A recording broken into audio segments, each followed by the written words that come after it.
Jamie. Welcome to the Crush the Rush podcast. I'm so excited to have you here today.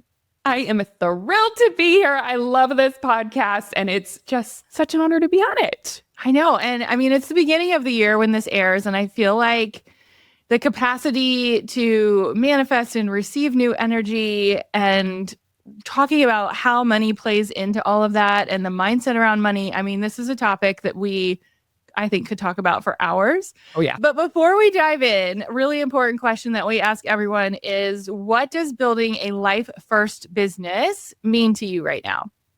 I love that question. I live it because I feel like our business it's going to succeed at the level you're lit up in your life. So the way that I think about it is, our values, our life, the things that matter to us, it's kind of like this pie where there's different slices and business is just a slice of it. So it's like, what are the other things that matter? And when I fuel the other pieces of my life, it makes the other pieces thrive and vice versa. So the way that I see it is business is just a portion of my life that is so fulfilling and so amazing. But if I put 100% of my attention and energy and, sacrifice the life, I am not lit up. My business isn't going to thrive. So I definitely spend a lot of time cultivating a full lit up life experience, which includes business. Yeah. Give us a tangible example of what that looks for you right now, like in just like normal day to day. Totally. Well, recently I just moved to Hawaii. So, which is a huge one. Yeah, a huge one. Dream come true. I've been wanting to live here. I mean, I came here whenever I was 11 years old, and it was one of those moments where it's just like, oh my gosh, I'm home. Like, I love it, and was living in LA for a really long time, went through a whole journey there and a whole life experience. And then I just felt really called to move here. So for the past couple of years, I've been manifesting a move here with my husband.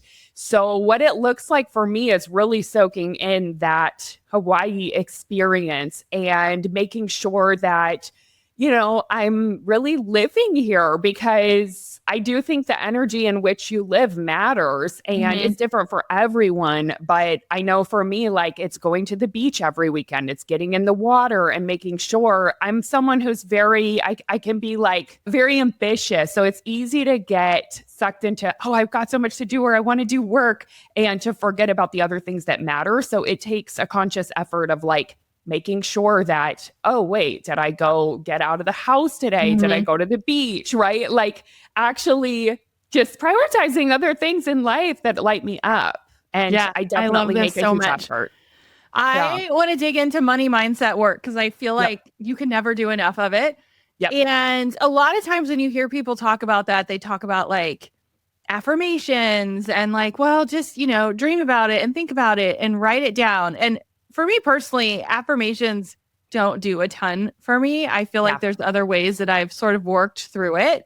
And so I would love to know, when you think about how you've helped clients navigate into more of a empowered financial identity, what is something you would share that has worked for them?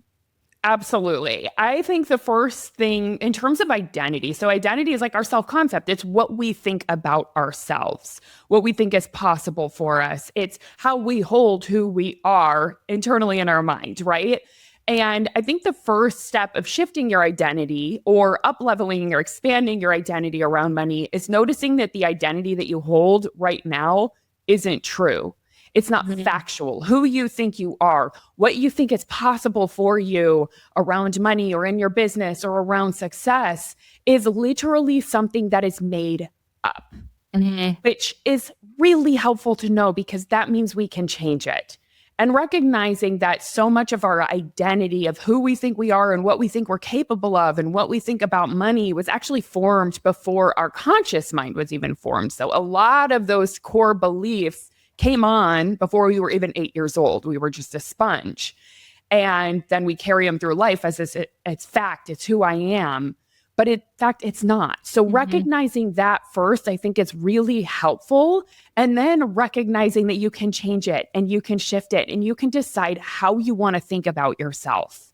And how you think about yourself impacts what you do in your life, how you show up. So I'm a huge fan of thinking first, identity first. And so, because I believe that, and I've seen this in my own life, when we shift our identity, we naturally shift our actions. We naturally, take action from that place when we believe it's possible for us, when we believe that we are abundant beings, when we believe that we are connected, when we believe that, it's totally possible for someone like me to have success. So I think the first step is just always recognizing that what you think now is made up. It's not factual, and like really starting to challenge that. Just like start taking a look at it.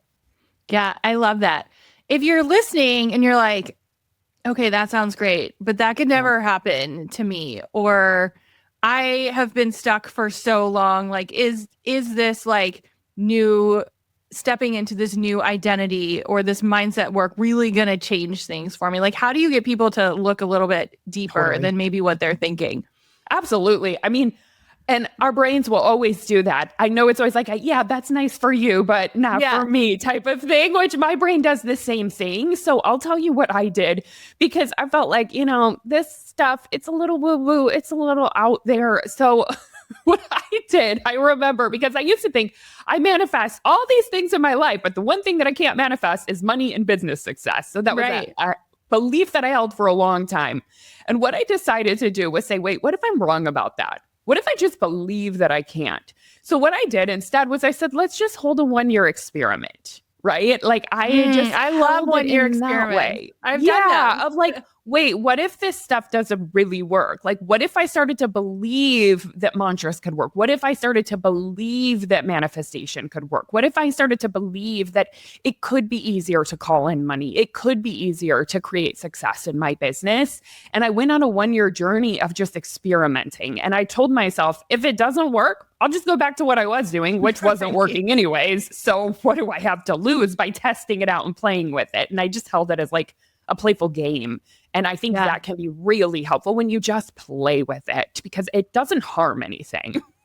Yeah. I also love the power of a deadline in a very like not harsh way. I don't know what the word is, but like sometimes when you hear deadline, you're like, oh, that's not a great motivator. But for me, it's like, well, what if you just tried it for 90 days? Or what if you just tried it for like 6 months? Or like when I left my corporate job, well, what if you just tried it for a year? And it sort of like takes the pressure off. Do you find that? Oh, 100%. Because it can be playful then. It's like, I'm not committed to doing this for the rest of my life if it's not working. Like, I'm here to say, if it's not working, don't do it, But what I found after that year of playful manifesting is that things shifted in a massive way. And so, I just say, what do you have to lose?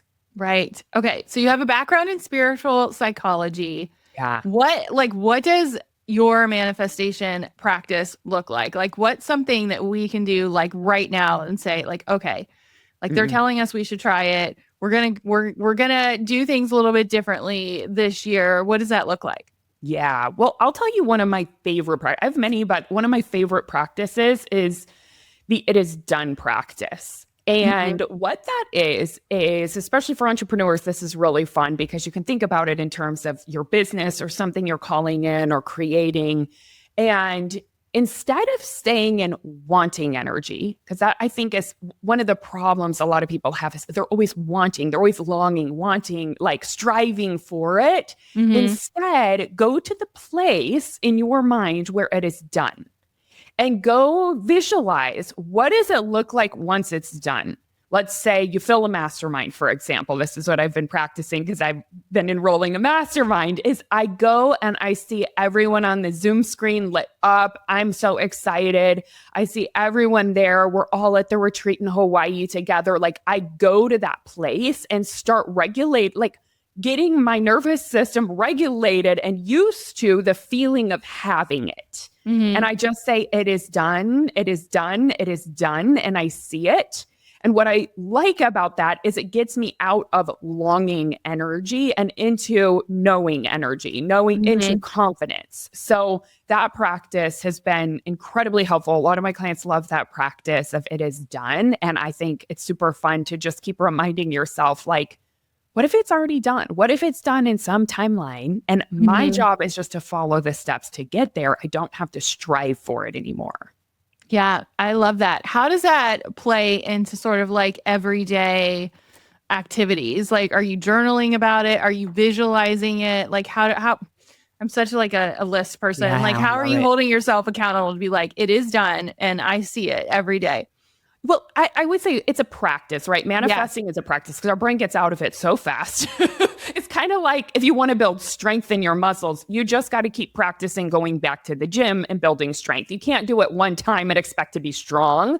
So that is the key. Is a lot of people who say manifestation doesn't work is because they created a vision board, at the beginning of the year and haven't done anything since. But you do have to hold it as a daily practice and keep coming back. And when your brain forgets, that's where whenever I notice myself getting into like, oh, I better do more. And I can feel the energy of like this striving, this wanting to make it happen, this wanting to hustle. I bring myself back. Right. And it's just a conscious effort of like noticing when my brain does that and come back to like, wait a minute. Remember, Jamie, this is done. It is happening.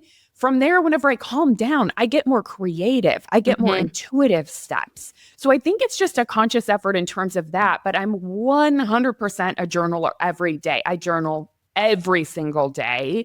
And oftentimes it will be writing out the vision of what it is. Although it can be different. Sometimes it's just setting an intention for the day. Sometimes it's writing out the thought that I want to be practicing or who I'm becoming. So for me, I don't do the same thing every day, but it's about bringing your mind into a place that you want it to be, not where it automatically goes. I think that is the practice of manifestation, is just continuously bringing yourself back to where do I want to go? Who do I want to be? What do I want to practice? What do I want to believe in this moment? And practicing it daily. Yeah. I want to dive into a little bit. I mean, there's a lot, obviously entrepreneurs and business owners are listening to this podcast. And a lot of time we turn to manifestation and maybe some spiritual-ish tools around like, okay, well, my business is doing okay, but I want it to do better. And I think a lot of times, at least I see with my clients, like people get nervous talking about money and they start to play small around money of like, oh, well, I could just do it for $10. I'm making numbers up, but it really should be like $100 or $1,000. What's like a tool that you can share to help us really embrace that it's okay to make money, and money is a powerful tool, but it's like healthy to want to make money? Totally. Well, and I think that kind of goes back to one of the biggest like generational patterns, especially in women, which is to feel guilty about wanting it. But I really think the opposite is true, because I've actually looked into many studies on what happens when women make more money.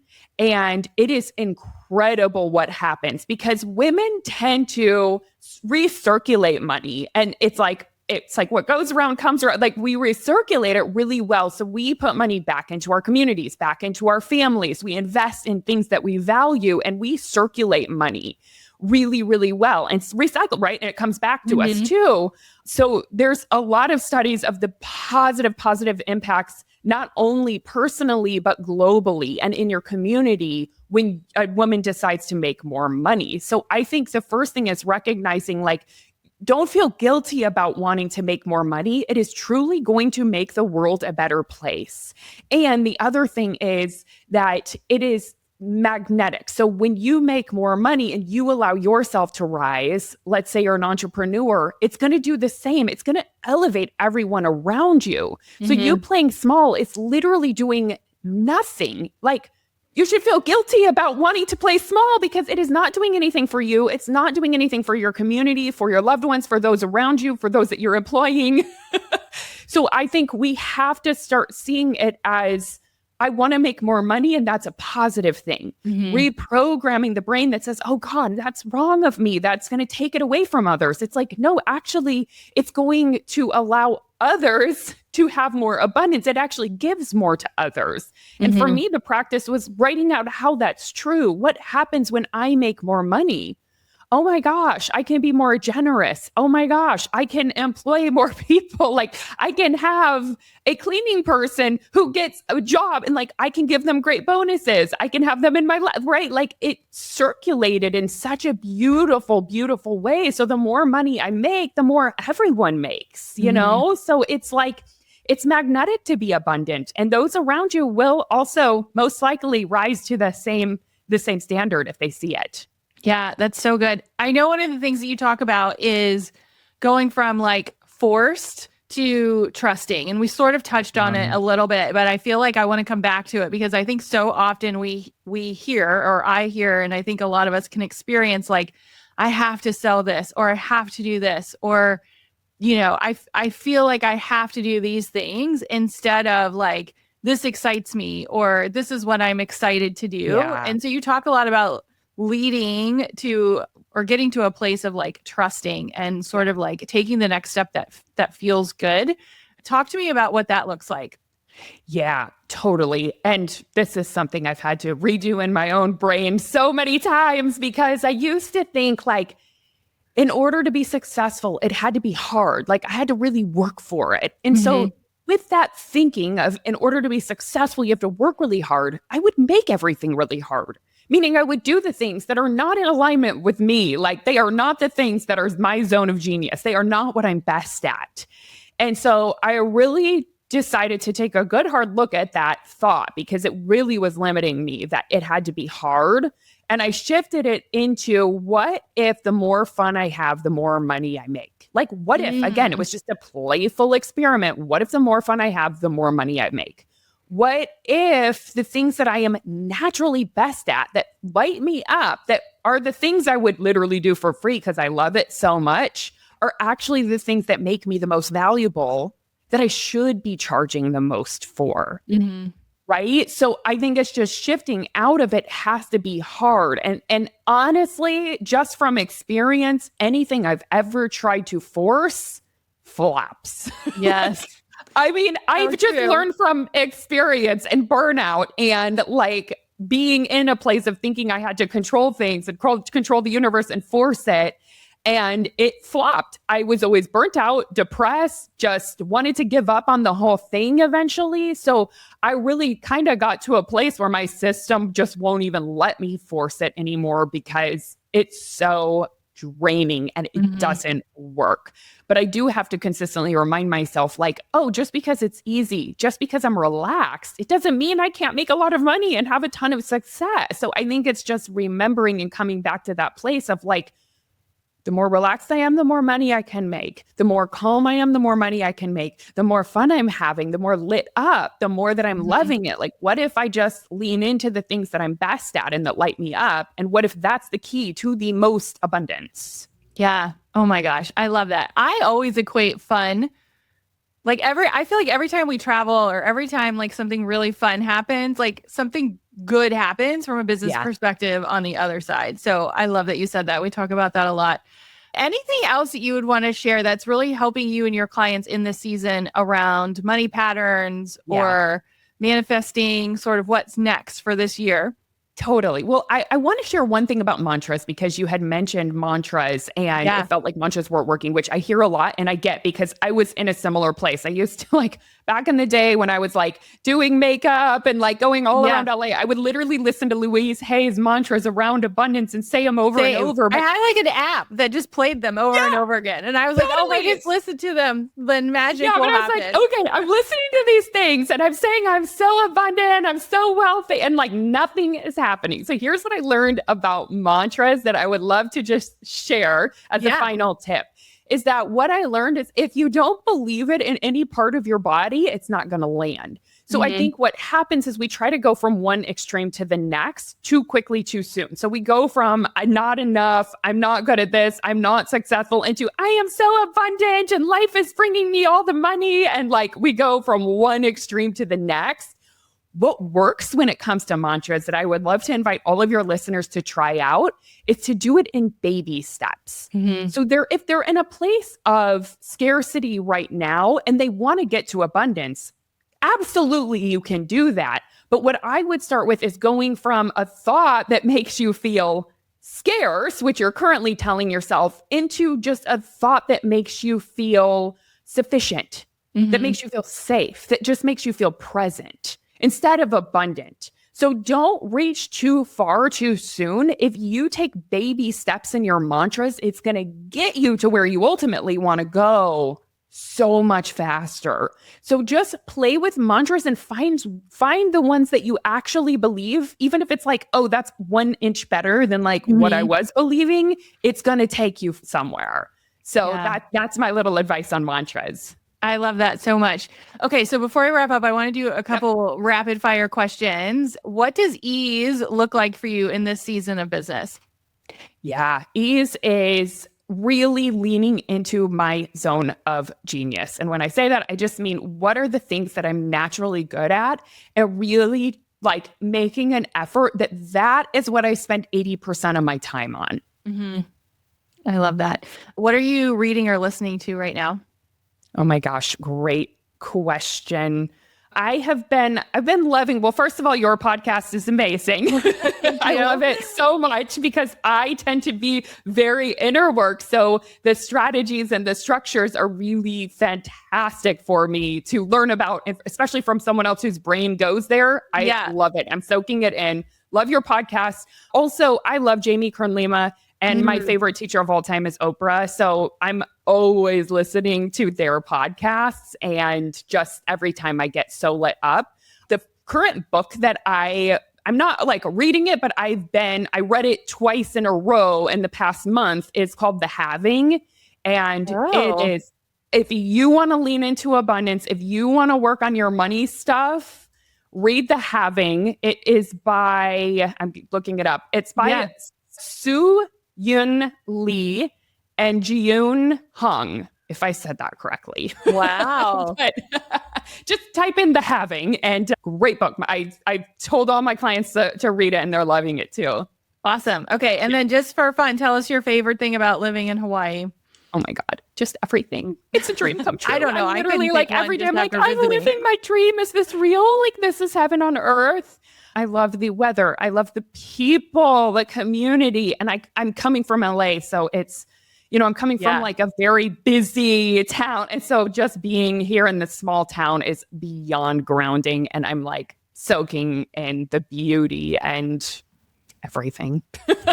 I love that so much. I mean, I think you can feel Jamie's energy. I love this for this time of year. I know you have some really cool resources for us. So share where everyone can connect with you and learn more. Yeah. So I also have a podcast, and Haley's coming on it. It's Holly's coming on it. The Money Manifestation and Business Podcast. And so you can come check it out there and listen to Holly's episode. And then I also I'm on Instagram a lot. So it's at Jamie Berman _. Come hang out with me there. I love it. Do a lot of behind the scenes and stuff and stories. And then my website is jamieberman.com. And I have a signature program for, entrepreneurs who want to reprogram their relationship with money and up-level that area of their life. It's called the Money Manifestation Movement. I love it. I love it so much. Thank you so much, Jamie. Thank you.